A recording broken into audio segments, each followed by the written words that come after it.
Hello, my name is Isi Igenegba, and today I would like to talk to you real quickly about decoding patterns in your life and how all of those patterns will affect your ability to respond accurately to the transitions that occur in your life. Most times I hear people talk about transitions and how to go through seasons of change. And I usually say to them, the most important thing is not the fact that the season is changing, but how you respond to the changing season. Because one thing you can be guaranteed of is that life will not always wait for you. Life will not always wait for you to be ready, for you to be prepared, for you to be self-aware. Life is going to happen. So the question is, are you going to prepare ahead of a transition, or are you simply going to wait for it to play out and then you are eating the crumbs of whatever life has to offer? The other thing I want to say to you is, in as much as you feel unprepared for your season of transition, the enemy is not unprepared. Remember, the Bible calls him the old crooked serpent. So Satan is always waiting at the door of every transition that you need to make. And he is waiting not helplessly, but he's waiting with a strategy. He's waiting with a plan. He's waiting with a blueprint that he has studied and he has mastered through generations. He has mastered the weaknesses of your great-grandfather, the weaknesses of your father, and now he's in your generation. So you are fighting an enemy that has history on his side. So you have to be ready. So there is a systemic programming of hell that tries to necessitate that every time Satan attacks you, you are never able to take him down. Now, he doesn't just use the past. Another thing that he does with this systemic programming is that he ensures that you are programmed to, for lack of a better word, self-destruct. So that in another 10 years, another 15 years, another 20 years, you keep self-sabotaging. Now, how does he propagate this programming? I'm sure you're wondering and you're asking. He usually does this through multiple generations. And he does this by binding you to a mindset of either failure, a mindset of shame, a mindset of fear. And this is passed down from generation to the generation. And the chains that bind the next generation is the very chain that held the previous generation in thoughts and in imaginations that made it impossible for them to go past the point. Let's use an example in the Bible. Think about the children of Israel. Let's not just think about the fact that they failed. A first generation failed at getting to the promised land, but let's consider the fact that when God was going to give them commandments, God gave them a set of rules, a set of ways of thinking, ways of acting, ways of imagining and engaging with one another. And he said to them, don't only embrace these commands, but teach it to your children and teach it to your children's children. And God began to speak about the transference of generational characters and characteristics and values and virtues. Why was the Lord doing this? He said to them, if you do this, number one, you are going to possess, you're going to go into the land. Number two, you're going to possess the land. Number three, you're going to increase in the land.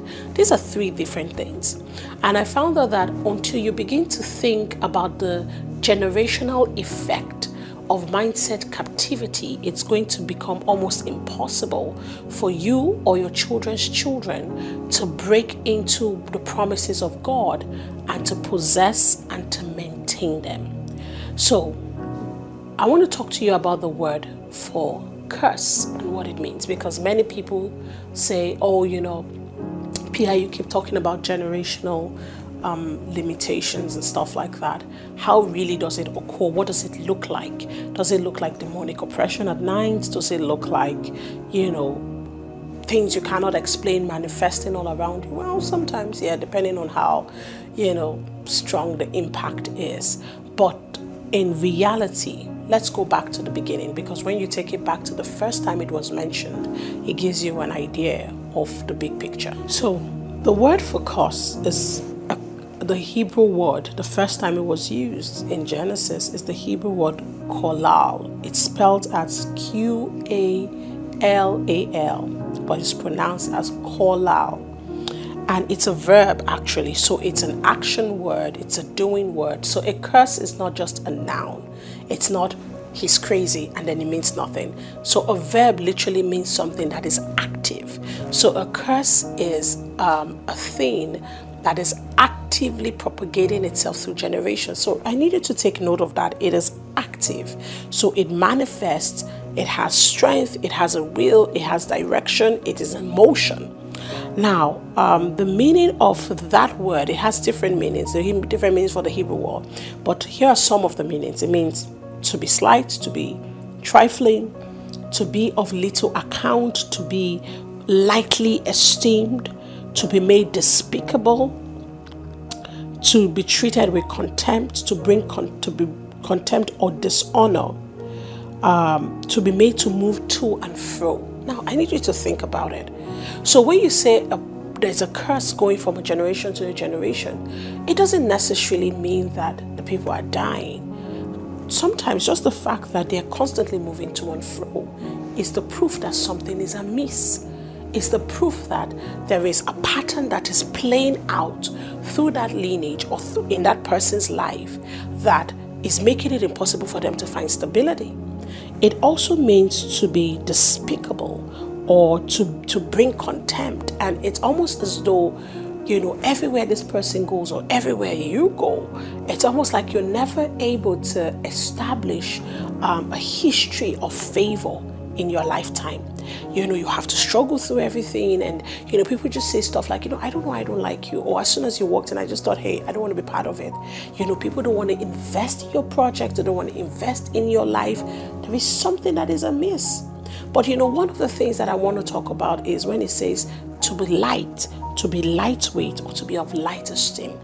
Now, this is really critical because we're talking about making transitions, and we're talking about how the enemy can stop you from making transitions by reason of the mindsets that he embeds in your life. And now a curse speaks about to be lightweight. Is it possible that the enemy has programmed some, for lack of a better phrase, some lack thinking in your mind, maybe through generations, either through culture, through friendships, location, geography? Is it possible that there is a way in which you don't esteem the things that are important as much as you should, and that in itself makes it impossible for you to enter where you should be? Let's use a good example in the scriptures. We see it in Genesis, the story of two brothers. They were born on the same day, they grew in the same womb, they had the same opportunity, but they were never able to arrive at the same destiny. So they were given equal opportunity by God, but the outcome of their lives was determined by their ability to esteem one thing. That one thing was covenant. So Esau, by reason of his human birthright as the firstborn, should have been the carrier of that covenant. But we see how in scriptures Esau missed it, he lost it. It was right in front of him. It was sitting on his lap, and he could not identify the value of what he carried. Now, you look at the life of Jacob and you may say to yourself, Jacob was a thief. Jacob was scheming. But the truth is, Jacob had the capacity to identify the weight of the covenant, and he did everything in his life to ensure that he became the one that benefited of it. Now, as at the time when, talking about transitions, and I need you to hear me clearly, as at the time when Esau sold the birthright to Jacob, because he came back, he was hungry, he's like, I need food. Esau didn't even know he had lost anything. Now that's the painful part. The times when we make the decisions that move us away from the path of favor, that move us away from the path of esteem, that move us away from the path of honor, that makes it possible for us to transition into destiny. The time when we make those wrong decisions, we usually don't know we have made them. And the reason why is because wrong decisions concerning the weight of destiny do not usually manifest themselves in the moment when we make them. The effect of it waits in our future. So here is Esau and Jacob.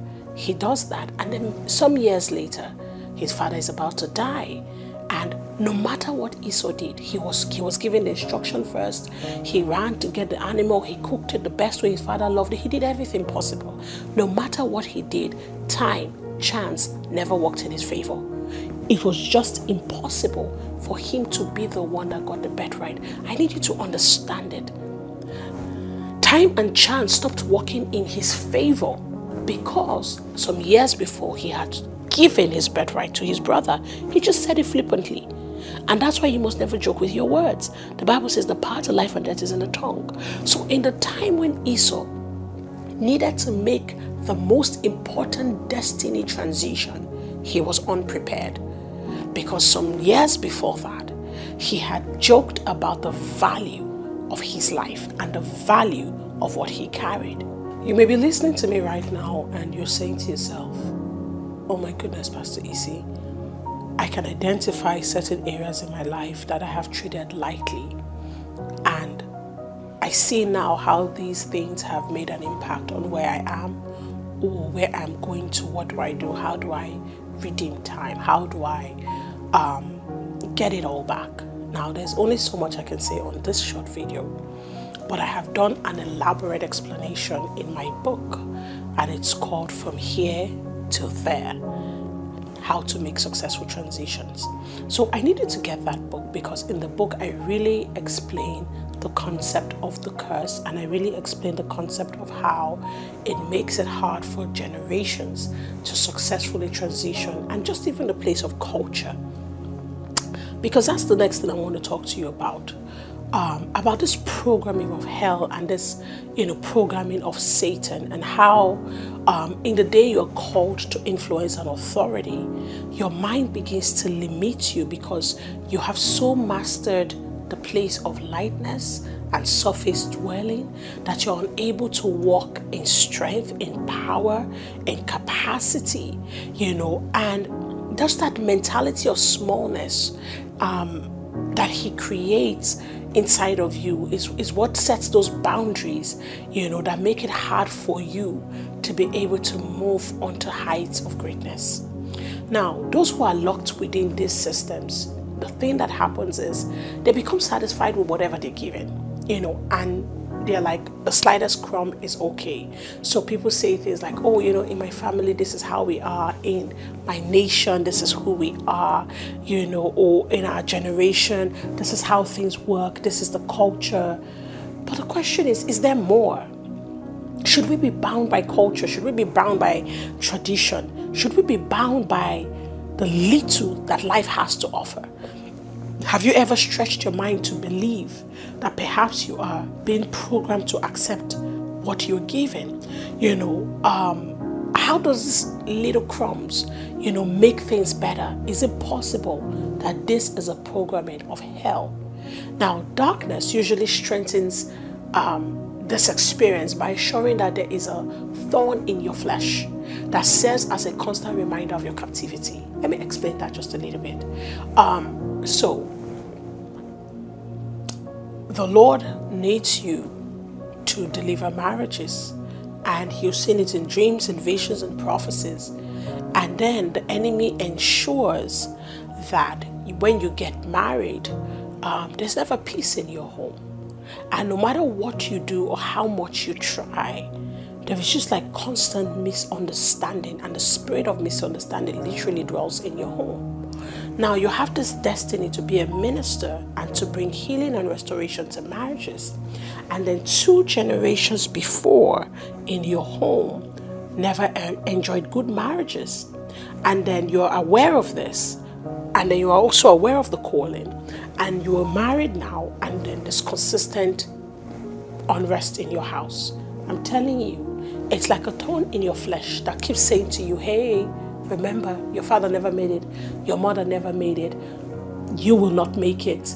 It's impossible for you to go forward. Just accept it. We have to deal with that thorn. We have to break this programming. And in From Here to There, the book about transitions, I share about different examples of such, thorns that you could have in your flesh and how these different categories can affect you in different ways. But the thing I want you to understand is when you get born again, your spirit gets saved, your soul is saved. But the thing is, or your soul is also saved, but your soul is being transformed into the nature of the spirit, because it's sitting in between your body and your spirit, and it's just that place that is engaging with both. So if you strengthen the affairs of the flesh, your soul gets more fleshy. If you strengthen the matters of the spirit, your soul gets more spiritual. So it just determined the state of the soul is determined by what you are feeding per time. The thing about the soul is your soul is one that has actively engaged in this world. So your soul needs to be reborn and retaught how to desire the ways of God, and how to interpret the way God interprets, and how to feel the way God feels. You will always move in the direction of your passion, and that's what it is. And this is why you must steward your soul very carefully with the things you allow to stimulate you. The things you are stimulated by become the things you are passionate about. So the cure for the struggles in the soul is actually the truth of the spirit and prayer. This is the transportation system by which the soul moves from being fleshy into being spiritual. So you use prayer to massage truths into your soul. You use prayer to just massage it into your soul. So sometimes the soul is like a rebel that wants to go wherever it is pulled, but you need to have the spirit to remind it that it belongs to a family that is subject to Christ. And you do this, you set this reminder in the place of prayer, in the place of the study of the word, in the place of consecration.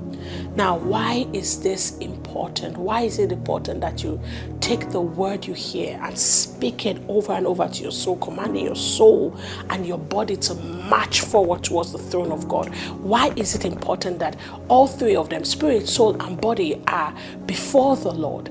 Why is it important that your soul comes into the reality of what you're experiencing in your spirit?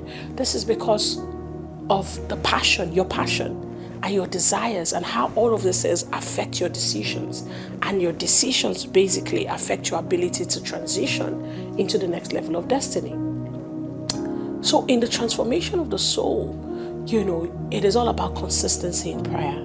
So many people pray, what they call good prayers, but they do not allow the spiritual truths of God to break into the soul realm. Now, when God highlights something to you while you're praying, bring it before Him consistently over and over again. As a result of this constant prayer and starving your soul of worldly emotions, the soul becomes trained to desire the things of Christ. Now, I talk a lot about, the soul and, retraining the soul for the purpose of transition. There's a lot of conversation about that in the book From Here to There. But the most critical thing you need to remember is why this is important for making transitions. If you want to get from here to there, the link is in the description under this video. So go ahead, click the link, get the book, study the book, the way to read that book, because it's got a lot of tips in it. It's got a lot of ideas on how you can walk through paths. Actually, a lot of times I listed points and principles that you can hold on to make the needed transition. So please go ahead, get the book, and make sure that this day you're walking free, you're making your necessary transition, you're entering the next level and next phase of your life. Don't miss out on this opportunity. Watch out for the next video, because I'm going to be sharing some more tips with you in the next video, and I'll be telling you about how to birth, from the place of pain, the power of birthing, even though you have been born in pain and you have gone through pain. Thank you for listening. God bless you.